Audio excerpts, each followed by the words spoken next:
manolotra ny arava tompoko lasy tompoko vavy falitafaraka aminareo indray izay avy aty amin'ny ekipany météo Madagasikara amin'izao fotoana izao.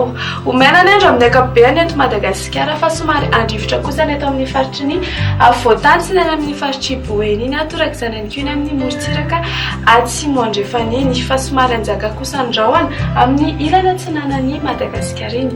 Jerentsika amin'ny atsipiriana ny mety ho toetry ny andro ho an'ny rapitso hoe ny maraina dia ho avy ny orana ny aty Antalasy Alalanjorofo fanao endrika tandrifondrahona zany ny aty atsimo atsinanana aty ary omena ny andro ho an'ny faritra Sisa zany hoe andrahoana na andrahoana vitsy. Raha ho an'ny hariva kosa indray dia mbola ito ianorana hatrany ny aty Antalasy Alalanjorofo fanao endrika tandrifondrahona zany ny any atsimo atsinanana any amin'ny takariva sy ny amin'ny alina ary ifandimby andrahoana sy masoandro na ibalika mihitsy ary ny masoandro ho an'ny faritra Sisa izay tsy voatonona teo.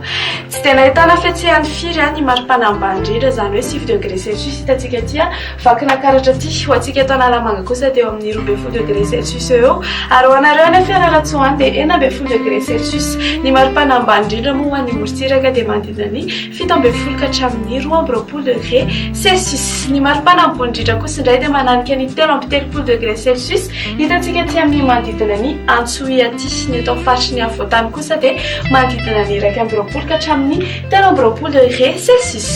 Amaranantsika zary dia toy izao ny mety ho toetry ny andro ho an'ireo tanan-dehibe sy nosy manodidina antsika ibalika be ny masoandro any Johannesburg sy Maurice fa ifandimby andrahoana zany ny any Paris, Milan, Comores sy Seychelles ary La Réunion hanao orana tandrifondrahona kosa ny any Nairobi sy Bangkok.